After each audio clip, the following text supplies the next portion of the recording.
The island of Koh Tao, located in southern Thailand, is a favorite destination for luxury travelers. Before the COVID-19 pandemic, each year this place welcomed about 500,000 visitors from all over the world. People come here to enjoy the poetic natural scenery, immerse themselves in the crystal clear water and explore the diverse and vivid marine life.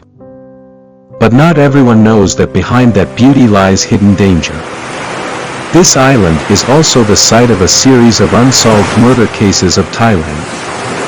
Notably, this tourist destination is also famous as a haven for criminal gangs, corruption, and a place where crimes are often hidden.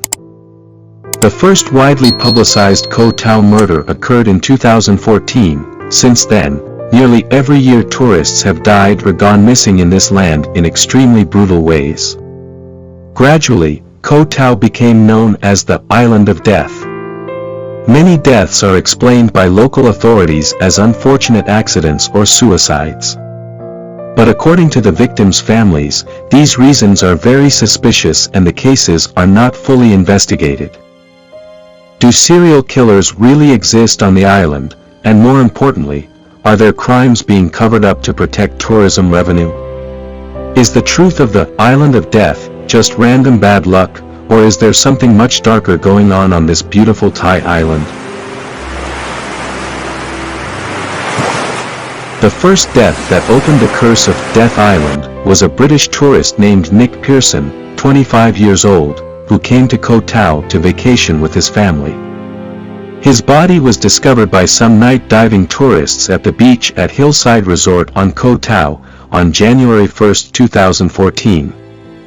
Although local authorities have declared the cause of death to be Nick Pearson's fall, it is reported that the body showed no signs of fracture. According to Dr. Michael Biggs, on Nick's body there were many wounds to the head, limbs, and face. However, most of these injuries were present before his death, so the possibility that Nick was attacked cannot be completely ruled out. Mr. Graham Pearson was the last person to see Nick before he died. He confirmed that his son's psychology was completely normal. There were no signs that he intended to commit suicide. The Pearsons disagreed with the authorities' conclusion, saying Nick was murdered and adding that police had not investigated a single witness.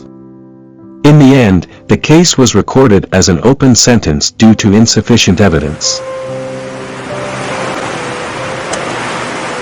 The next tragedy happened on September 14, 2014. The victims were a British couple, 23-year-old Hannah Wytheridge, from Norfolk, and 24-year-old David Miller, a recent graduate from Jersey. The couple's bodies were discovered on Koh Tao's famous Seri beach. Test results showed both were brutally beaten before dying. More heartbreaking, Ms. Wytheridge had been raped. The case became famous thanks to the controversial statement of Thai Prime Minister Prayuth Chan-o-cha. Instead of mourning the couple's death, he questioned the foreign female tourists' attire and behavior. They think they can do whatever they want, wear bikinis wherever they like, just because our country is beautiful and safe. I try to ask the question, if tourists wear bikinis in Thailand, are they safe? The answer is only if they are not pretty. The Thai Prime Minister later apologized and corrected that he just wanted to remind foreign tourists to be more careful. Police concluded that the perpetrators were two Thai citizens Zaw Lin and Wai Phio. However, there are many questions surrounding the DNA testing process and how the police handled the case. Both were sentenced to death, but reduced to life in prison, at the request of the victim's family. During the trial, neither Lin nor Phio admitted to killing. The inmates said they were forced to confess earlier because they could not stand police torture. On November 8, 2014, 44-year-old Swiss tourist Hans-Peter Suter went missing while diving at Seri Beach, Koh Tao. 10 days later, his body washed up on Talain Gam Beach in Lang Suan District, Chumpon Province.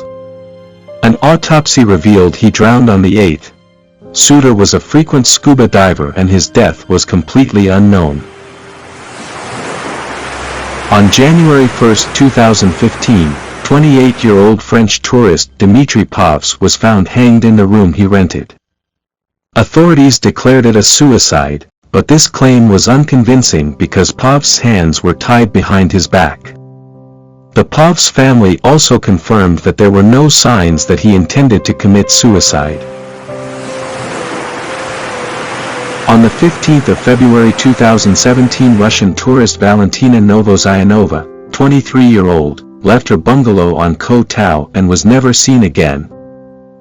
According to Samui Time Online, Ms. Valentina Novozianova checked into Koh Tao hostel on February 11th and was due to check out on February 16th.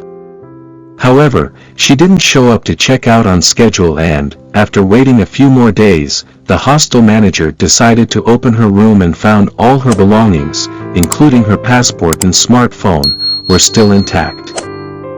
A Russian man, identified as Sergei Busagin, eventually lodged a complaint with Koh Tao police to look for Ms. Novozianova. The hostel manager, Mr. Sitaporn Pathavis Rasutha, also filed a complaint with the police in Koh Tao. Pol Majjan Apichart Bunsrairot, Surat Thani Provincial Police Commander, said he had assigned Pol Altikal Wataya Pitak, a technological specialist, to check all the surveillance cameras around the hostel and on the island to find out the location where she was last seen by the CCTV. Dive teams found 5 objects thought to be body parts described as bone and flesh. A further search of the same area of water that lies 400 meters from the beach at Chalak Baan Khao Bay, divers found a green vest and diving glasses 4 to 5 meters underwater. The lead investigator is reported as saying all items have been sent for forensic examination in a bid to determine if the body parts are that of Ms. Novozianova. However, after forensic examination, the skin and bones were found to be from animals and not human body parts. After a while, Koh Tao police have called off the search for Valentina Novozianova. The body of British bricklayer Luke Miller, 24, was found at the bottom of a hotel swimming pool at Sunset Bar on Seri Beach after spending the prior night drinking with friends. Mr. Miller flew to Thailand on December 22, 2015, with his friend James Gissing and was to spend 5 weeks on holiday. His death comes just days after he told friends and family on Facebook that he was living the dream in Asia. He wrote, "Can honestly say this new year I am living the dream of to the full moon party on a speedboat, drink cocktail strawberry daiquiris, living life to the full YOLO, so let's do this." A coroner concluded there was no evidence to suggest Mr. Miller was murdered on January 8, 2016. But those close to the case, along with Mr. Miller's family, have vowed to find answers in a death that raises more questions than it answers. Mr. Gissing and his sister, Nicola, calling for a boycott of the island, claiming their friend's death was no accident. Nicola reportedly posted days after the death, "Our friend was murdered in Koh Tao on January 8. He was beaten and dumped into a swimming pool at Sunset Bar on Seri Beach." I know this message will probably be removed, but if one person sees this who is considering going to Koh Tao, my advice to you is don't. If you do decide that you want to risk your lives despite the inherent dangers. The island is dangerous and you are not safe going anywhere alone, even in pairs you are not safe. Safety in numbers at all times. I am telling you this from personal experience. I do not wish for anyone to go through the pain and horror of losing a loved one in similar circumstances.